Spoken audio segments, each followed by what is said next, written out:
Because of the new reset timeout, Indiana has not yet used. Chicago. Never wanted her to not be aggressive and take shots. I really thought when she went out in transition after that missed free throw, I thought she was gonna take it to the rim or pull up right there. That would have been her. That would have been a great shot for her, for our team. Hello everyone. I decided today to do another coach appreciation video, but this time on the Indiana Fever's head coach, Miss Christy Sides. Again, Christy Sides is the WNBA's head coach for the Indiana Fever team, and she is that coach that it seems as though everyone loves to hate. Christy Sides was born Christy Sides January 17th, 1977. That makes her currently 47 years of age, and she was born and raised in Baton Rouge, Louisiana. Again, she played basketball in high school, and she actually was named the Louisiana Gatorade Player of the Year for her senior year of high school. She graduated high school with 3,375 points. That is very impressive. She went to Louisiana Tech. That's exactly where Coach Teresa Weatherspoon of the Chicago Sky went to, and she helped the Lady Texans reach the Final Four in 1999. So again, she was never a former WNBA player like a lot of the ladies who are head coaches. who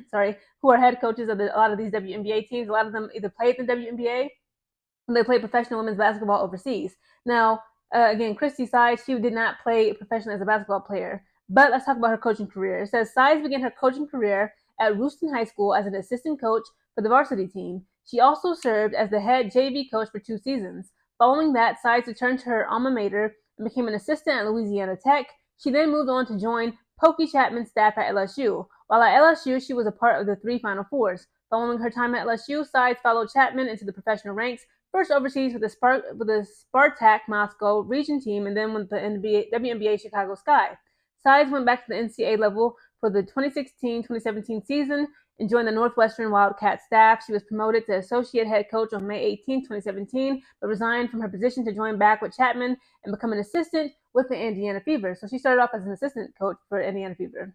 Following 3 years with the Fever, Sides returned to the NCAA, this time joining the Louisiana Monroe staff.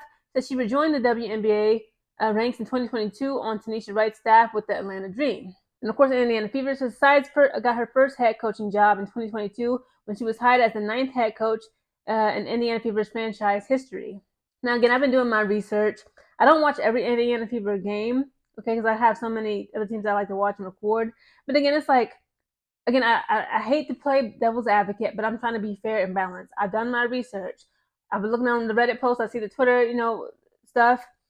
A lot of people seem to have very strong opinions about Miss Christy Sides, Coach Christy Sides, and it has to do in relation to her treatment of Caitlin Clark. Now, again, I inserted that clip in the beginning to show you guys that yes, they did have a little, spat. I'm sure they have spats all the time. Again, it's not uncommon for coaches and their players to have disagreements. It's not uncommon for coaches and their players to fight, unfortunately, okay? I'm not, excusing violence. I'm sure it's never got physical, but you know what I'm saying? Like, they got into, a verbal disagreement, altercations, maybe a little bit of screaming, a little bit of yelling, But it's like, people, again, they see Caitlin as like a 22-year-old toddler. But then it's also starting to bleed out, right? They're saying, like, Christy Sides is not just sabotaging Caitlin Clark, she's sabotaging the entire Indiana Fever. And it's like, if you just look at the history, again, I seen an interview where somebody was, they were very heavily critical of Christy Sides, like they usually are. And then, you know what she said? She said it flat out. You can tell she said it flat out and plain. You can tell she was fed up. She said, you cannot coach effort. That's what she said. And it's like, a lot of people were complaining, oh, why did you sit Caitlin Clark down? Why are you moving them around? They have good team chemistry. Leah Boston has good chemistry with Caitlin Clark. Caitlin Clark has good chemistry with Lexi Hall. Why are you moving? Why is Katie Lou out here? Why is Erica Willis on the floor? When are you going to fire Melissa Smith? It's like, dang, y'all, wait a minute, hold up, okay? Christy Sides, again, this is her 2nd year being head coach of the Indiana Fever.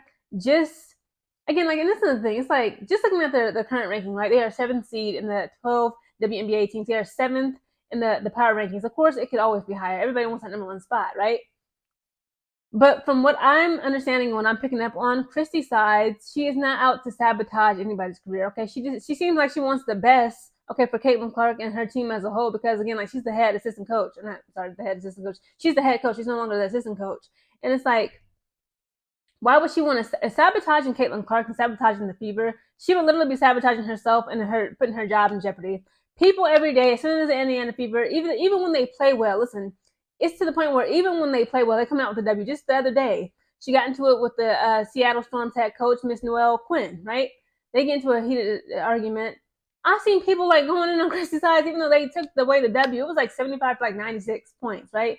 The Indiana Fever came up, they won that game, and people are still saying Christy Sides didn't rotate Caitlin Clark enough, and when she puts her on the floor, oh, she's not giving her enough rest. Why is she like, she even said like, she plays very unselfishly. Like she's like, I want her to become more aggressive. Caitlin Clark, that is. I want her to attack the basket more. But people have all these. It's like, again, like when it comes to women's sports, in particular women's basketball, a lot of fans tend to project their own personal feelings and ideologies and ideas and like fantasies onto these women, and it's like it's very interesting. People are saying like, Caitlin Clark, her teammates are jealous of her. They're saying Coach Christie is jealous of her. Like, guys, put two and two together. Caitlin Clark has said it herself. Aaliyah Boston, Melissa Smith, those are her home girls. Okay, there really is no beef. I'm sure like it was some growing pains when she first joined the team, like any other, a rookie. Okay, joining any professional sports league. But again, it's like it's not fair to attack Christy Sides. Y'all just got me like defending this woman because again, like the things I see anytime that the Fever is playing, I'll be on Twitter. Like yesterday, the freaking Connecticut Sun and Atlanta Dream game was on at the same time. The Storm and the Indiana Fever game was on. So I got to watch the Connecticut Sun play on the WNBA app. Okay, I got the league pass, right? It was really good, y'all. Y'all got to check it out. It's only $35 a year. So they played the Indiana Fever Storm game on the CBS or some other network. It wasn't even on Prime. So I'm looking at the highlights here and there. I'm looking at clips on Twitter trying to like watch two games. And again, like people just come in for Christy Sides for like, again, like it's the things that are just so asinine. It's like it's either out of her control or y'all just don't really know what y'all talking about. Okay, now I'll admit it, like I don't know, I'm not an expert when it comes to basketball. I just became like really interested in the WNBA this season because the Angel Reese's, the Caitlin Clarks, the Dejanay Carringtons, and the Alyssa Smiths. Like it's so many incredible talented women. But out of all the coaches, even Spoon, and I was just critical of her because the way we just lost again to the Phoenix Mercury, I said, hey, we need to start questioning Spoon. I gave her some grace. Y'all been coming for Christy Sides all season, and again, it's like, yes, it could be better. Okay, they're 7th seed. I understand like y'all are frustrated. I understand Caitlin Clark is y'all princess. She's y'all Princess Kate. Y'all want to protect her. If somebody looks at her too long, too wrong, y'all just going into attack mode. But y'all attacking the wrong people. Y'all attacking people who literally like her job is to coach and guide, instruct and lead not only Caitlin Clark but the entire Indiana Fever. Okay, that's why she is the head coach. Again, like Christy Sides, from what I gather, she has the best intentions for her team. Again, like I just wanted to make a quick coach appreciation video. All the hate that she gets, all the controversy her name seems to always be in. I was always confused. Like I'm doing my research. Again, it's a lot of the fans. Okay, that's why so much anti-LGBT racism, I'm gonna say it, and all this other like isms and sexisms and all this other weird stuff. The fans are literally projecting their internal feelings on these women, and it's incredibly unfair, and it needs to stop. Again, shout out Christy Sides, Coach Christy Sides. She's doing an amazing job, in my opinion, from what I've gathered. She's only going to get better, and I hope that the Indiana Fever, again, like I don't like the New York Liberty. I don't care who it is. If the Fever got to come out and knock New York Liberty off their high horse, I'm here for it. I just wish Christy Sides could coach them up to the point where they can make the playoffs, and hopefully I don't care what team it is. I don't even care if it's the lame LA Sparks, but let's be honest, it's not going to happen. Somebody needs to take the freaking Liberty out of the number one power rankings. I'm sick of them.